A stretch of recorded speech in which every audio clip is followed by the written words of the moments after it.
السلام علیکم ورحمۃ اللہ وبرکاتہ۔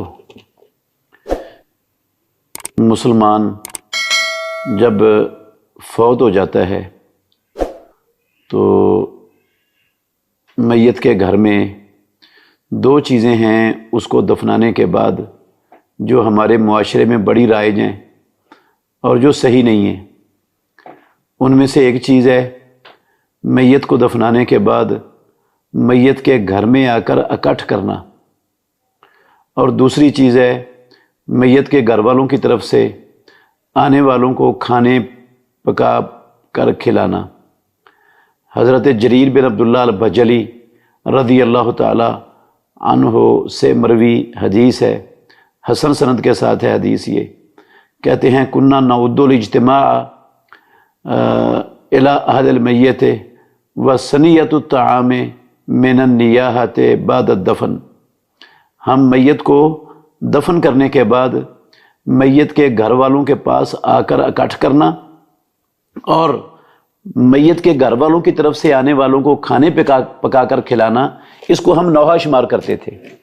اور ہم سب جانتے ہیں کہ نوحہ جاہلیت کی رسم ہے، اور محمد الرسول اللہ صلی اللہ علیہ وسلم نے اس رسم کو مٹا دیا ہے، اور پیارے پیغمبر نے فرمایا کہ جو عورت نوحہ کرنے والی ہے اگر وہ توبہ کے بغیر مر جاتی ہے، قیامت کے دن جب اٹھائی جائے گی تو اس کے جسم پر خارش کی قمیض ہوگی اور گندک کی شلوار ہوگی۔ تو یہ ایک بڑا گناہ ہے نوحہ۔ تو جب صحابہ اس کو نوحہ شمار کرتے تھے تو اس کا مطلب ہے یہ دونوں چیزیں، دونوں عمل مسلمانوں کے لیے اس کو اپنانا درست نہیں ہے۔ رہا تعزیت کرنے والے لوگ، تو وہ تعزیت کرنے کے لیے کہاں جائیں؟ اگر میت کے رشتہ دار گھر والے وہ ایک جگہ پر نہیں بیٹھیں گے، سارے لوگ ادھر نہیں آئیں گے، تو پھر کیا کریں؟ تعزیت کا طریقہ کیا ہے؟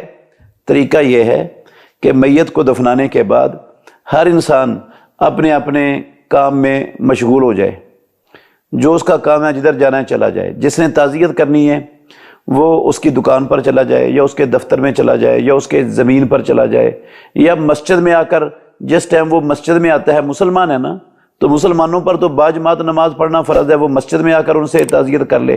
اگر کسی جگہ بھی ممکن نہیں ہوا تو شام کو جب وہ اپنے گھر آئے گا اپنے ڈیوٹی سے، اپنے کام کاج سے، تو اس کے گھر میں آ کر تعزیت کر لے۔ یہ ہے طریقہ تعزیت کا اسلام کے اندر، اور تعزیت کے کوئی دن بھی مقرر نہیں ہیں۔ حضرت جعفر رضی اللہ عنہ جب شہید ہوئے ہیں نا، تو رسول اللہ صلی اللہ علیہ وسلم نے جو ہے نا چوتھے دن تعزیت کرنے کے لیے گئے ہیں ان کے گھر۔ جعفر رضی اللہ عنہ کی شہادت کے چوتھے دن آپ ان کی تعزیت کرنے کے لیے گئے ہیں۔ تو دن بھی کوئی متعین نہیں ہے، جب کسی کو موقع ملے، جہاں موقع ملے اسے جا کر تعزیت کر لے۔ تعزیت کا مطلب ہوتا ہے میت کے گھر والوں کو تسلی دینا، ان کے صدمے کو کم کرنا، ان کا حوصلہ بڑھانا۔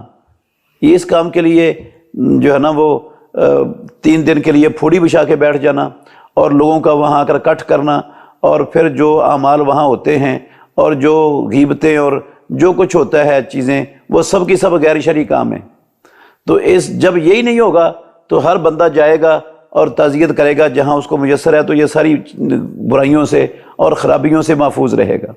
اور دوسرا جو کھانا کھلانے کا مسئلہ ہے نا، وہ ایک تو معروف ہے ہمارے معاشرے میں کہ کھانا 3 دن تک میت کے گھر میں چولہا نہیں جلنا چاہیے، آگ نہیں جلنی چاہیے۔ یہ بات بھی بے بنیاد ہے اور 100% غلط ہے۔ کہیں اس کا تصور بھی نہیں ہے کہ میت کے گھر میں 3 دن تک چولہا نہیں جلنا چاہیے، مسئلہ ہی نہیں ہے۔ مسئلہ کیا ہے؟ رسول اللہ صلی اللہ علیہ وسلم نے حضرت جعفر طیار رضی اللہ عنہ کی شہادت کے بعد جب ان کی خبر آئی ہے شہادت کی، تو آپ صلی اللہ علیہ وسلم نے ان کی شہادت کی خبر دی اور کہا اصنعوا لآل جعفر طعاما فقد اتاہم ما یشغلہم۔ جعفر کے گھر والوں کے لیے کھانا تیار کرو، ان کے پاس ایسی خبر آئی ہے جس نے ان کو مشغول کر دی ہے۔ تو میت جب گھر میں ہوتی ہے نا، تو گھر والے افراد وہ کھانا نہیں پکا سکتے۔ ایک تو ان کو صدمہ ہوتا ہے، دوسرا انہوں نے میت کو غسل دینا ہوتا ہے، کفن تیار کرنا ہوتا ہے، قبر کا بندوبست کروانا ہوتا ہے، رشتہ داروں کو اطلاعیں دینی ہوتی ہیں۔ وہ ان کاموں کی مشغولیت کی وجہ سے کھانا نہیں پکا سکتے، نہ اپنے لیے اور نہ دور سے آنے والے مہمانوں کے لیے۔ تو ایسی صورت میں محمد الرسول اللہ صلی اللہ علیہ وسلم نے یہ فرمایا ہے کہ اصنعوا لآل جعفر طعاما ان کے لیے کھانا تیار کرو۔ یہ کوئی ہمسایہ یا کوئی قریبی رشتہ دار وہ ان گھر والوں کے لیے بھی اور ان کے دور سے آنے والے مہمانوں کے لیے ایک وقت کا کھانا تیار کر کے ان کو کھلا دیں، یہ ہے اسلام میں صرف۔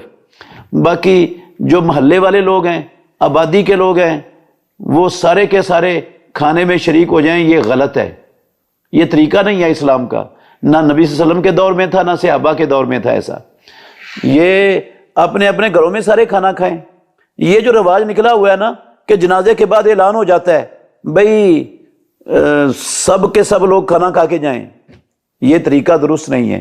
وہ اپنے گھروں سے آئے ہیں، گھروں میں اٹھ کر چلے جائیں، انہوں نے اسی گاؤں میں، اسی بستی میں، اسی آبادی کالونی محلے میں ان کے گھر ہیں، وہ اپنے گھروں میں جا کر کھائیں گے، ادھر کیوں کھائیں میت کے گھر میں؟ بلکہ حکم تو یہ ہے کہ میت کے گھر والوں کو کھلاؤ، اور وہ سارے جو ہے نا پورے محلے والے آ کر اکٹھے ہو جاتے ہیں اور پھر 3 دن سارے محلے والے آ کر کھاتے رہتے ہیں۔ یہ کون سا طریقہ ہے اسلام کا؟ اسلام میں تو یہ نہیں ہے۔ تو جب یہ نوحہ شمار ہوتا تھا تو اس کا مطلب ہے یہ گناہ کا کام ہے اور مسلمانوں کو ان چیزوں سے بچنا چاہیے۔ اگر کوئی اس میں تفصیل جاننا چاہتا ہے تو علامہ ناصر الدین البانی رحمۃ اللہ علیہ کی کتاب ہے احکام الجنائز، اس کا اردو ترجمہ بھی چھپا ہوا ہے احکام الجنائز کے نام سے، آپ اس میں تفصیل سے پڑھ سکتے ہیں۔